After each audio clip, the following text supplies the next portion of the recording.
There are many alternatives to animal dissection to learn about body systems, and research shows that these alternatives are just as good or better at meeting student learning outcomes. Here are a few examples of different types of alternatives you could use with your class. Now make another horizontal incision above the hind limbs. Virtual dissection apps allow students to perform a dissection on a virtual animal, and there are a lot of benefits to this. Many apps help students label and understand organ location, structure, and function. Apps are relatively inexpensive to download, and students can perform the dissection countless times. Arises from the common ventricle and carries blood to the other organs in the body. The frog and rat dissections from GP Strategies Core walks you through a dissection, from pinning the animal species to using the scalpel to make cuts, and then peeling back the layers. Students can click on the different organs to learn more about them. The app also has a section on comparative anatomy, which explains how humans and frogs, or humans and rats, differ in each of the body systems. There is also an interactive section that explains how the different systems function. It was really easy, and I didn't have to touch the frog or smell the frog. It was nice. And you also don't have to kill a frog to do it. And you can do it over and over again as many times as you want. Getting Nerdy with Mel Gertie is a lower-tech version of the dissection app. It's a 3D paper cutout that students assemble. There are a lot of species, both vertebrate and invertebrate, to choose from. You can purchase a teacher's license from the website for a single species or buy them in bundles. The license includes PowerPoints, student resources with descriptions of location, structure, and function of each organ in the different body systems. It also includes the animal template that can be printed for every student in your class to create their own 3D paper models. I'd recommend building one first so that when your students assemble their models, you can easily assist them if they run into any issues. The 3D model and resources go into more detail than the curriculum requires, so you can decide what elements of the model you'd like students to focus on. But students will have the opportunity to extend their learning if they choose to. The cat is really neat because you get to see all the different systems, like the respiratory and the digestive system in different layers.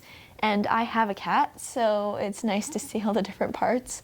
It's also nice to cut out and do the project myself because then it's a break from the computer.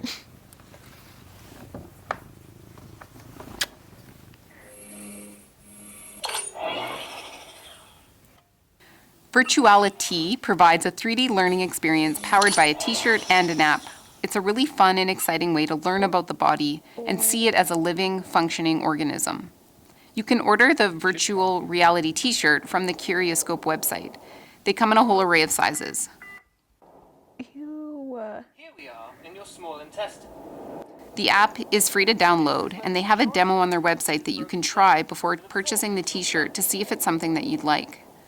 The app has a virtual assistant to walk you through the different body systems. You click through to explore the organs as they would appear in a living body. The app doesn't cover everything outlined in the curriculum, so it would be a fun introductory or supplementary activity. I liked the heartbeat part where you could see how many beats per minute your heart was beating, and it was beating at the exact same time as mine. That's my heartbeat. And I think this app is a really encouraging way to get people started on learning about the human body, and it's really interesting because it's really in detail and it looks really cool. I'm really excited about the potential for virtual reality or VR in science education. Today, we're about to look at all the processes that are going on in the very depths of man. VR allows for an immersive experience that provides opportunity for students to explore living, functioning systems. His eyes are expanding now, and pupils are dilating. It seems he's nervous and scared. VR can be experienced inexpensively with Google Cardboard, which is a cardboard cutout folded to create glasses that a smartphone slides into. The smartphone then plays VR YouTube videos or runs VR apps. The everylivingthing.ca website has a link to a YouTube video that takes you through a human body, and we will be adding more apps and videos as they become available. 100,000 chemical reactions occur in our brain every single second. Every second! It's simply amazing, isn't it? It was really cool. I liked how realistic it was, even though it wasn't an actual VR.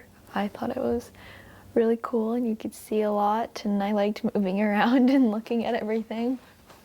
There are many apps, websites, simulators, and activities that can help students learn about biology in a fun, engaging way that meets curricular outcomes. These alternatives also reduce the number of animals used in science, which is the goal of the 3Rs principle that guides the ethical use of animals in research, testing, and teaching worldwide. For links to these dissection alternatives and other resources, visit everylivingthing.ca/dissection.